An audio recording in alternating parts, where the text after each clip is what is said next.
আসসালামু আলাইকুম। সবাই কেমন আছেন? আশা করছি আল্লাহর রহমতে সবাই সুস্থ আছেন, ভালো আছেন। আলহামদুলিল্লাহ, আমরাও ভালো আছি। আরেকটি নতুন ভিডিও দেখার জন্য আপনাদের সবাইকে আমন্ত্রণ জানাচ্ছি। আশা করছি পুরোটা ভিডিও জুড়ে আমার সাথেই থাকবেন। আজ আমি আপনাদের সাথে শেয়ার করব ডিম আলু ঢেঁড়স দিয়ে দারুণ একটি রেসিপি। এই রেসিপিটা খেতে খুবই মজা হয় আর রান্না করতে কোনো ঝামেলা নেই। খুব সহজে রান্না করা যায় আর খেতেও কিন্তু দারুণ লাগে। তাই পুরো ভিডিওটা দেখতে থাকুন, আশা করছি আপনাদেরও ভালো লাগবে। এখানে আমি 250 গ্রাম ঢেঁড়স নিয়েছি। ঢেঁড়স যেগুলি বড় আমি এই যে এইভাবে দু টুকরো করেছি, আর যেগুলি ছোট এইভাবে রেখে দিয়েছি। ঢেঁড়সগুলা কিন্তু খুবই কচি দিকে নিতে হবে, এতে করে খেতে ভালো লাগবে। শক্ত ঢেঁড়স কিন্তু খেতে ভালো লাগবে না। আর এখানে আমি 2টা বড় সাইজের আলু নিয়েছি।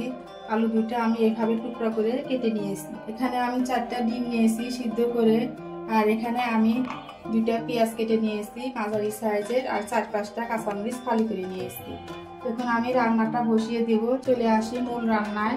এখানে আমি তেল দিয়েছি, তেলটা গরম হয়ে গিয়েছে। এখন আমি ডিমগুলো দিয়ে দেব। ডিম দিয়ে দিলাম। এর ভিতরে আমি এখন একটু হলুদের গুঁড়া দিয়ে দেব,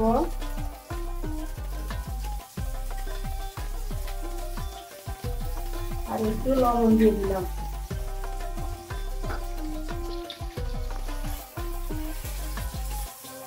ডিমগুলা একটু আমি হালকা লালচে করে ভেজে নেব।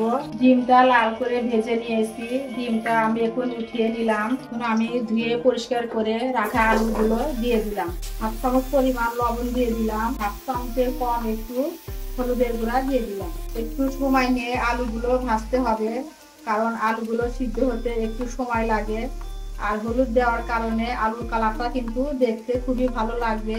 একটু সময় নিয়ে আলুটা আমি ভেজে নেব। আপনারা যারা আমার ভিডিওটি দেখছেন, প্লিজ দেখার শুরুতে একটি লাইক দিয়ে দেবেন।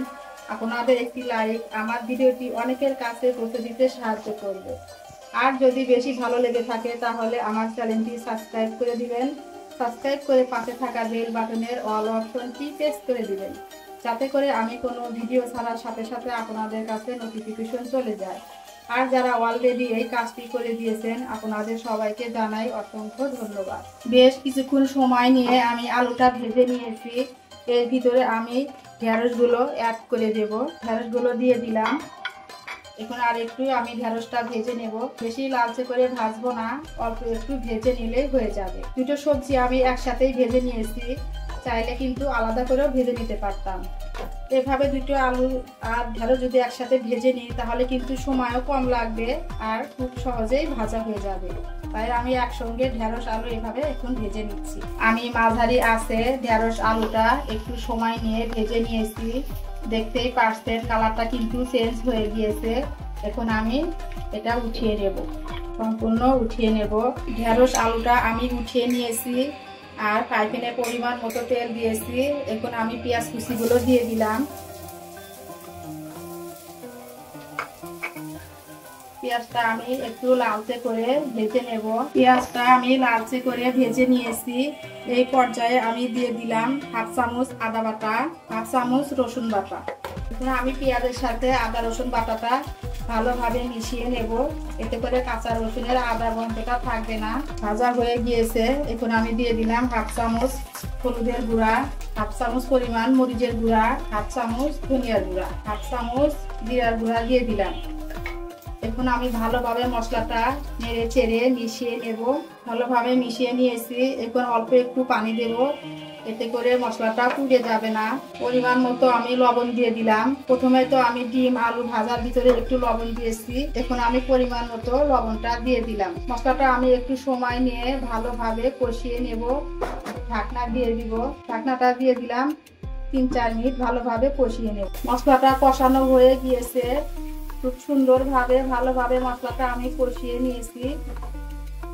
এখন আমি ভেজে রাখা ঢেঁড়স আলুটা দিয়ে দিলাম।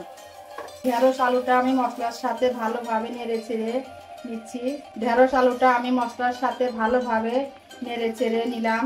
ভেজে নিয়ে এর ভিতরে আমি অল্প একটু পানি দিয়ে দেব, এতে করে ঢেঁড়সটা নিচে লেগে যাবে না। খুবই অল্প। আবারও একটু নেড়ে চেড়ে দিলাম। এখন আমি পানিটা অ্যাড করে দিলাম।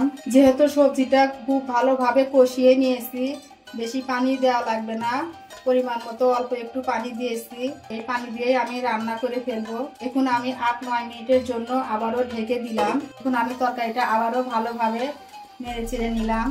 পানিটা শুকিয়ে এসেছে। এই পর্যায়ে আমি ডিম দিয়ে দিলাম।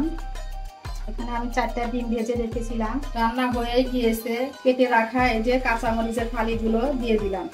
এখানে আমি 1/2 চামচ পরিমাণ ভাজা জিরার গুঁড়া দিয়ে দিলাম, এতে করে খাবারের টেস্টটা আরো বেশি ভালো আসবে। লবণটা আমি চেক করে নিয়েছি, লবণ লাগবে না। খুবই হেলথিকর এবং সুস্বাদু হবে এই রান্নাটি। আমি খুবই কম মশলায় রান্না করেছি।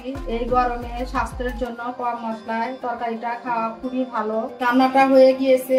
এভাবে ডিম দিয়ে ঢেঁড়স আলুর রেসিপিটা খেতে কিন্তু খুবই ভালো লাগে। আপনারা এভাবে একবার হলেও ট্রাই করে খেয়ে দেখবেন, অনেক মজা হয়। দেখুন তরকারি কালারটা খুবই সুন্দর এসেছে।